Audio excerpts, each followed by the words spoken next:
Assalamualaikum warahmatullahi wabarakatuh. Bismillah walhamdulillah wassalatu wassalamu ala rasulillah Sayyidina Muhammad ibn Abdillah wa ala alihi washabihi wa mawalah. Rabbana atina min ladunka rahmah wa hayyi lana min amrina rasyada. Rabbi shrah li sadri wa yassir li amri wahlul 'uqdatam min lisani yafqahu qawli. Ilahi anta maksudi walidhaka matlubi i'tini mahabbatak wa ma'rifatak. Para pendengar radio dan pemirsa televisi, kaum muslimin muslimat yang dimuliakan oleh Allah Subhanahu wa taala.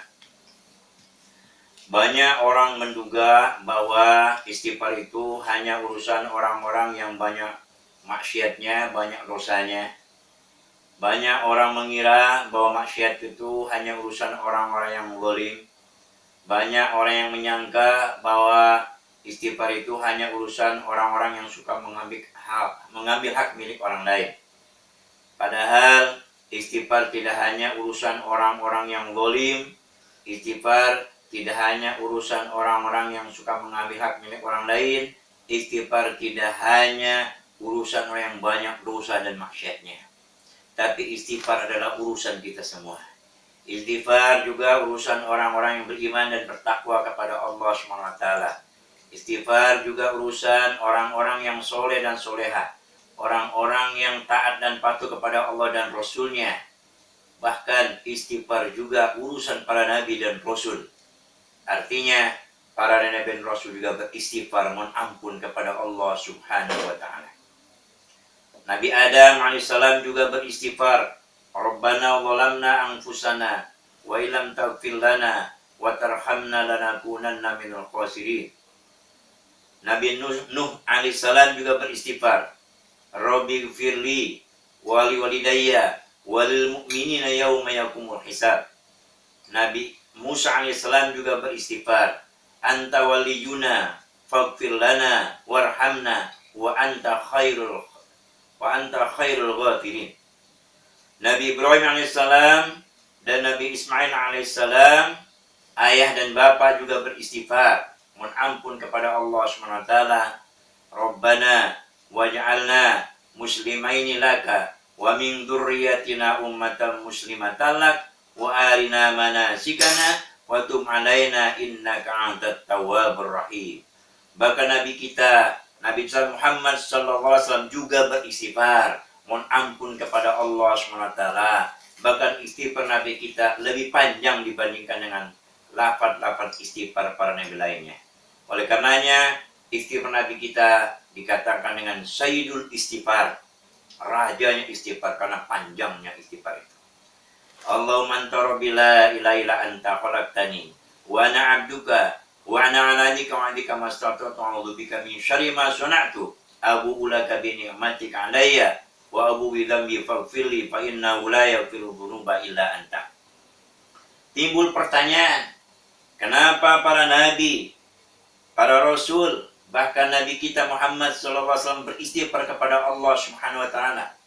Bukankah mereka sudah diampuni dosanya oleh Allah SWT? Sudah dijamin masuk surga, dapat gelar maksum? Jawabannya adalah karena manfaat istighfar tidak hanya dosa diampuni, kesalahan dimaafkan, tapi ada manfaat lain selain dosa diampuni, kesalahan dimaafkan. Kalau seandainya istighfar itu manfaat hanya dosa diampuni, kesalahan dimaafkan, mungkin orang yang pertama kali berhenti istighfar adalah Nabi kita Muhammad Sallallahu Alaihi Wasallam. Tetapi karena manfaat istighfar tidak hanya dosa diampuni, kesalahan dimaafkan, maka para Nabi dan Rasul beristighfar, mohon ampun kepada Allah Subhanahu Wa Taala.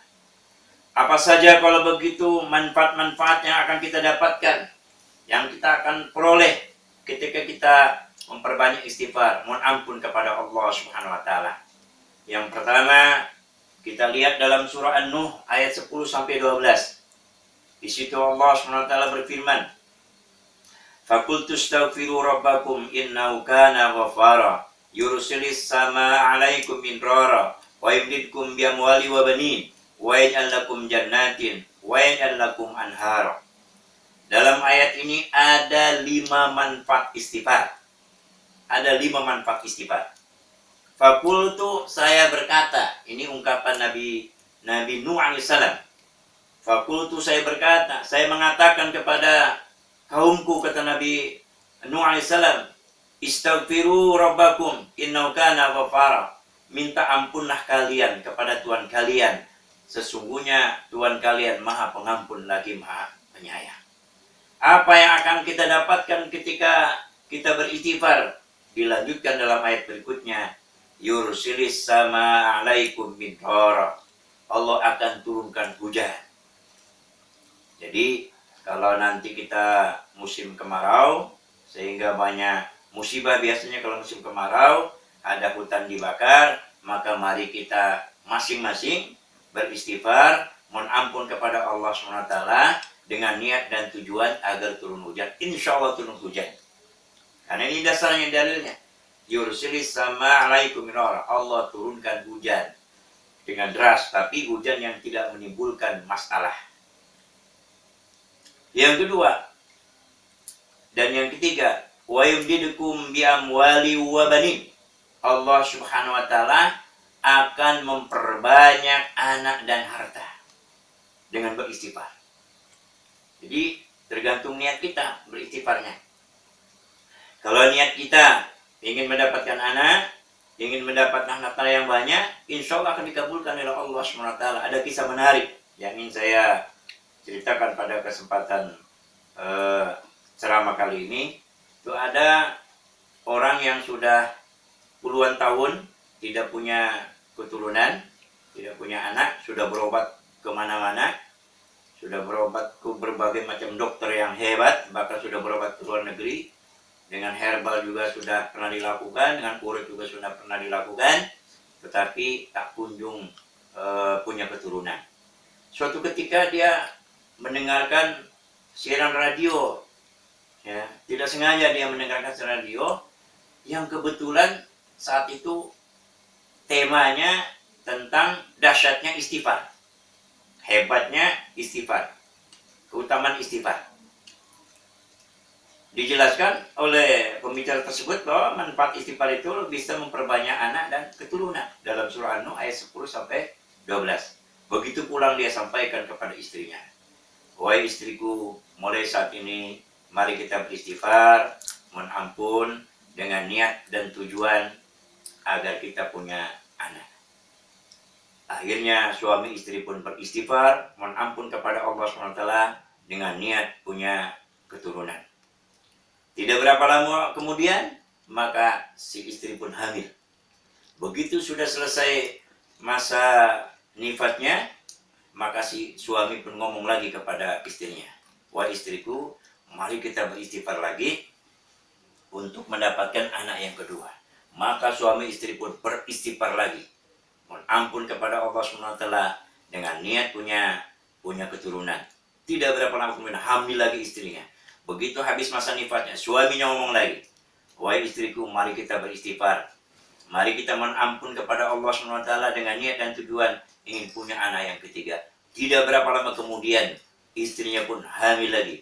Begitu habis masa nifasnya, si istrinya yang gantian ngomong kepada suaminya, wahai suamiku, kita berhentilah dulu beristighfar kepada Allah SWT dengan niat dan tujuan ingin punya keturunan. Karena anak kita sudah 3 dan masih kecil-kecil lagi. Bayangkan kaum muslimin muslimat, ya, tiap tahun punya anak. Jadi anaknya masih kecil-kecil. Kata istrinya, kita tunda dululah istighfar dengan niat dan tujuan agar punya keturunan. Nanti kalau anak kita sudah besar, kita istighfar lagi dengan niat punya anak yang keempat.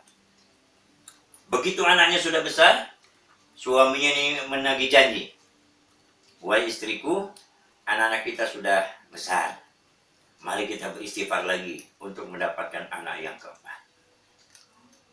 Dan perempuan, ditambah perempuan, karena anak kita semuanya laki-laki. Kita niatnya punya anak yang keempat dan perempuan. Maka suami itu beristighfar lagi. Dan akhirnya begitu lahir anaknya betul-betul perempuan. Ini luar biasa. Ada lagi orang yang punya toko, punya ruko. Ruko itu tempatnya strategis dan barang yang dia juga lengkap. Tapi entah kenapa orang lalu lalang aja. Jangankan menawar, mampir pun tidak. Dia teringat ya dengan ayat tadi bahwa istighfar itu bisa memperbanyak harta. Akhirnya dia beristighfar terus gitu. Tidak berapa kemudian banyak akhirnya orang yang masuk ke rukonya dan banyak orang yang membeli barang. Jadi menunjukkan bahwa istighfar ini bisa memperbanyak harta dan anak. Kemudian yang ke berapa tadi? Yang pertama yursilis sam'alaikum min rara. Yang kedua dan yang ketiga wa yumdudkum bi amwali wa banin. Yang keempat dan kelima wa yaj'al lakum jannatin wa yaj'al lakum anhara. Allah berikan untukmu kebun. Allah berikan untukmu sungai. Kebun di sini, jannat di sini maknanya bisa kebun, bisa surga. Jadi dengan demikian boleh kita beristighfar dengan niat punya kebun. Dengan makna jannat tadi, kebun artinya. Atau jannat itu memang artinya surga. Jadi artinya orang yang beristighfar itu tergantung niatnya. Kalau niat ingin dapatkan kebun, insyaAllah. Ya. Atau dia dapat surga. Surga dalam artian kebahagiaan dan kesuksesan. Allah akan berikan sungai. Apa makna sungai di sini? Kemakmuran. Sungai itu adalah lambang kemakmuran. Artinya orang yang banyak beristighfar menampun kepada Allah SWT diberikan kemakmuran dalam hidupnya. Yang kedua, kita lihat dalam surah Al-Anfal ayat 33. Di situ Allah SWT berfirman, "Wa ma kana Allahu liyu'adzibahum wa anta fihim, wa ma kana Allahu mu'adzibahum wa hum yastaghfirun." Dan Allah SWT tidak akan mengadab, tidak akan menghukum suatu kaum wa anta fihim, kalau engkau ada di tengah-tengah mereka. Ini janji Allah. Selama Nabi Muhammad engkau di sana Nabi Muhammad. Selama Nabi Muhammad ada di tengah-tengah kaumnya, adab itu tidak akan turun. Sekarang Rasul sudah tidak ada lagi. Jadi adab kapan saja tergantung Allah, terserah Allah bisa diturunkan. Tinggal satu lagi penangkalnya. Wa hum yastaghfirun. Istighfar itu bisa menghalau, bisa menolak bala, bisa menunda ya, adab Allah, musibah yang datang dari Allah SWT. Wa hum yastaghfirun. Kalau mereka itu beristighfar mengampun kepada Allah Subhanahu wa taala. Yang terakhir, hadis Nabi yang diriwayatkan oleh Imam Ahmad ya. Di situ dijelaskan Rasulullah SAW bersabda, "Man aktsara al-istighfara ja'alallahu min kulli hammin faraja wa min kulli dhaiqin makhraja wa razaqahu min haitsu la yahtasib." Barang siapa yang memperbanyak istighfar. Di redaksinya itu memperbanyak istighfar. Jadi silakan sebanyak-banyaknya kita beristighfar kepada Allah SWT. Apa yang akan kita dapatkan dalam hadis ini? Ada 3 yang akan kita dapatkan. Kalau kita memperbanyak istighfar, mohon ampun kepada Allah SWT. Man aktsara istighfara, barang siapa yang memperbanyak istighfar, ja'alallahu min kulli hammin faraja, maka Allah SWT akan memberikan kebahagiaan setiap punya kesusahan. Faraja itu kebahagiaan. Setiap punya kesusahan akan Allah berikan kebahagiaan. Wa min kulli dhaiqin makhraja, dan Allah SWT akan berikan jalan keluar ketika kita punya masalah. Wa razaqahu min haitsu la yahtasib, dan Allah akan berikan rezeki dari jalan yang tidak diduga-duga. Ini luar biasa. Ya. Siapa yang tidak punya kesusahan dalam hidup ini pasti punya kesusahan. Allah akan berikan kebahagiaan. Kebahagiaan di sini tentu dihilangkan kesusahannya. Jadi bahagia orang yang beristighfar itu meskipun punya kesusahan. Karena nggak lama-lama istighfar ini. Siapa yang tidak punya masalah di dunia ini? Sehebat apapun pangkat kita, jabatan kita, kedudukan kita, seluas apapun kekuasaan kita, pasti ada masalah dalam hidupnya. Dan orang yang berbanyak istighfar, insya Allah setiap punya masalah akan diberikan jalan, ya, akan diberikan solusi pemecahannya. Dan siapa yang tidak butuh harta dalam kehidupan ini? Ya, siapa yang tidak punya harta, siapa yang tidak butuh uang? Tentu butuh uang kita, karena dengan uang kita bisa memaksimalkan ibadah kita kepada Allah Subhanahu wa taala. Wa razaqahu min hayat rasul. Allah Subhanahu wa taala akan memberikan rezeki dari jalan yang tidak diduga-duga. Itu saja barangkali dapat saya sampaikan. Terima kasih atas segala perhatian. Mohon maaf atas segala kekurangan. Subhanallah bihamdika. Asyhadu an la ilaha illa anta. Astaghfiruka wa atubu ilaik. Wassalamualaikum warahmatullahi wabarakatuh.